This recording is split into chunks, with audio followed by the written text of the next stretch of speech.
ప్రపంచ కార్మికులారా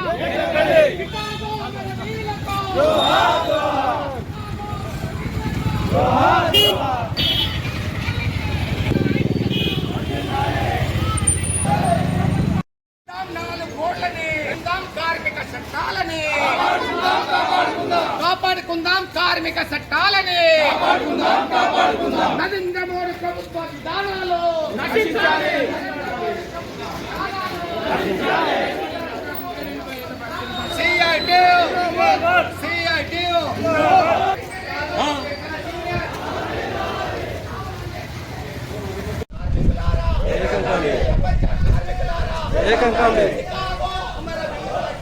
जोहार जोहार शिकागो अमर वीरुలకు जोहार जोहार शिकागो अमर वीरुలకు जोहार जोहार शिकागो अमर वीरुలకు जोहार जोहार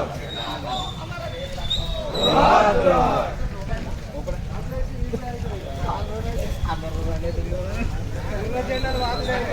కార్మికుల ఐక్యత,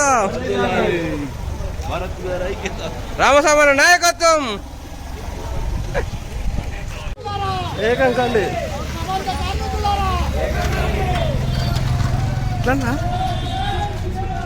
మేడే మేడే మేడే ప్రపంచ కార్మికులారా, ప్రపంచ కార్మికులారా, కార్మికుల ఐక్యత, కార్మికుల ఐక్యత.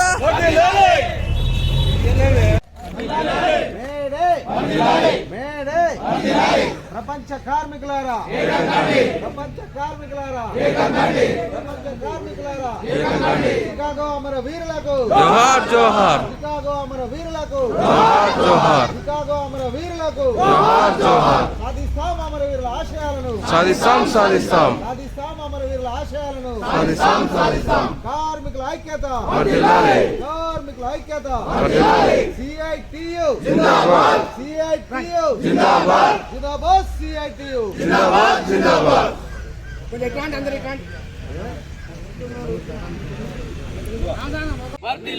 మేడే మేడే ప్రపంచ కార్మికులారా, ప్రపంచ కార్మికులారా, ప్రపంచ కార్మికులారా, మే 20 తారీఖు సమ్మెను వ్యతిరేకిద్దాం, 4 కోడులని వ్యతిరేకిద్దాం, 4 కోడులని. ప్రపంచ వ్యాప్తంగా 139వ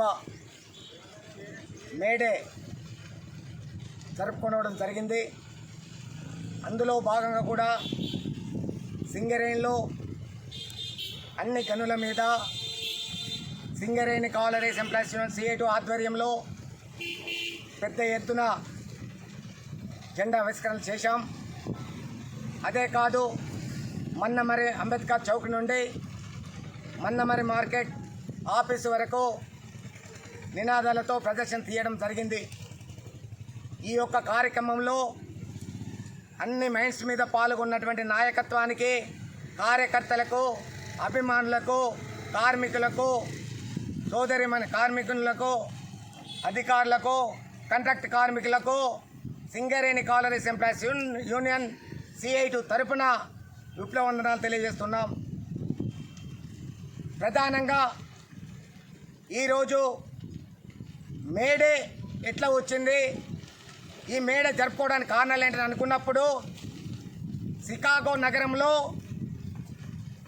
అప్పుడున్న యాజమాన్యంలో 18 గంటల పని చేయించినప్పుడు, 24 గంటల పని చేయించినప్పుడు ఆ పని గంటలను వ్యతిరేకిస్తూ 8 గంటలు పని చేయడానికి అమలు చేయాలని పోరాటం జరిపినటువంటి పరిస్థితి మీకు అందరికీ తెలుసు. ఆ పోరాటంలో 8 గంటలు అమలు చేయాలని నిరంతరంగా ధర్నాలు, రాస్తారోకోలు, సమ్మెలు చేసి వేల మంది 8 గంటల పని కొరకు ప్రాణాలు అర్పించడం జరిగింది.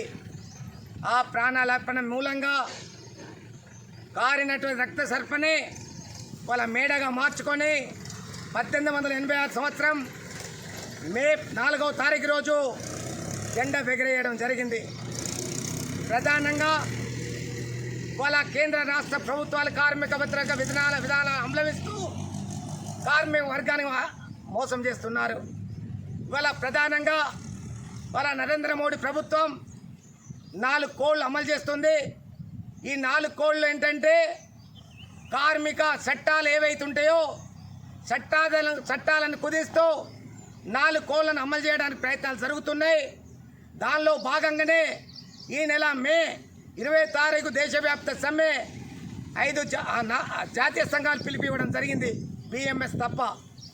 దీనిలో ప్రధానంగా కార్మిక వర్గం పాల్గొని ఈ సమ్మెను విజయవంతం చేసి నరేంద్ర మోడీ ప్రభుత్వం విధానాలను వ్యతిరేకించాలి, నరేంద్ర మోడీ మెడలు వంచాలి, సమ్మెను సక్సెస్ చేసుకోవాల్సిన బాధ్యత ఎంతైనా ఉంది. 10వ వేతన కమిటీలో కాంట్రాక్ట్ కార్మికులకు హైపవర్ కమిటీ వేతనాల అగ్రిమెంట్ జరిగినా ఇప్పటివరకు నోచుకున్న పరిస్థితి కనపడలే. సింగరేణి కార్మికులకు కూడా పెర్స్కమైన ఇన్కమ్ ట్యాక్స్ మినహాయించాలని 2011 నుంచి కోల్ ఇండియాలో అమలవుతున్నా ఇప్పుడు సింగరేణిలో కూడా అమలు జరగట్లేదు. అమలు చేయవలసిన పని ఎంతైనా ఉంది. ఇన్కమ్ ట్యాక్స్ పేరుతోనే ప్రతి సంవత్సరం 3 నెలలు కట్ అవుతుంది. దాన్ని అమలు చేసుకోవాల్సిన బాధ్యత ఇన్కమ్ ట్యాక్స్ కాకుండా పెరుసుకుపోయిన ఇన్కమ్ ట్యాక్స్ని అమలు చేసుకోవాల్సిన బాధ్యత కార్మిక వర్గంపై ఉంది. అమలు చేసేవలసిన బాధ్యత రాష్ట్ర ప్రభుత్వం, కేంద్ర ప్రభుత్వాలపై ఉందని తెలియపరుస్తున్నాం. ఇవాళ కార్మిక వర్గం కనీస వేతనాలు, కాంట్రాక్ట్ కార్మిక కనీస వేతనాలు ఇచ్చే పరిస్థితి కనపడట్లేదు. మన చట్టాలు మనం కాపాడుకునే పరిస్థితి లేదు. ఒక పక్కన రామకృష్ణాపురం మందమ్మ డివిజన్లో బొగ్గు బావులు అయిపోయినాయి. కొత్త బొగ్గు బావులు రావాలి, కొత్త ఉద్యోగాలు రావాలి. అప్పుడే మన కుటుంబాలన్నీ మంచి సంతోషం గడపడానికి అవకాశాలు ఉంటాయి. కాబట్టి దీన్ని ఇవాళ కేంద్ర ప్రభుత్వం అసలు పట్టించుకున్నట్టు పాపాన పోలేదు. ఇవాళ కాంట్రాక్ట్ కార్మిక కనీస వేతనం 177 రూపాయలు ఒక రోజుకి ఇవ్వడానికి ప్రయత్నాలు జరుగుతున్నాయి. దాన్ని వ్యతిరేకించవలసిన బాధ్యత ఎంతైనా ఉంది. ఏదైతే బీజేపీ ప్రభుత్వం రాష్ట్రాలలో అధికారం ఉన్న కాడ ఇవాళ 8 గంటల నుంచి 12 గంటల పని చేయించడానికి ప్రయత్నాలు జరుగుతున్నాయి, చేయిస్తున్నారు. దాన్ని వ్యతిరేకించవలసిన బాధ్యత ఉంది. అదే కాదు, ఇవాళ మన కార్మికులు కూడా ఐక్యత ఉండి పోరాటం చేసి తప్ప మనము హక్కులను సాధించుకోలేమని తెలియపరుస్తున్నాం.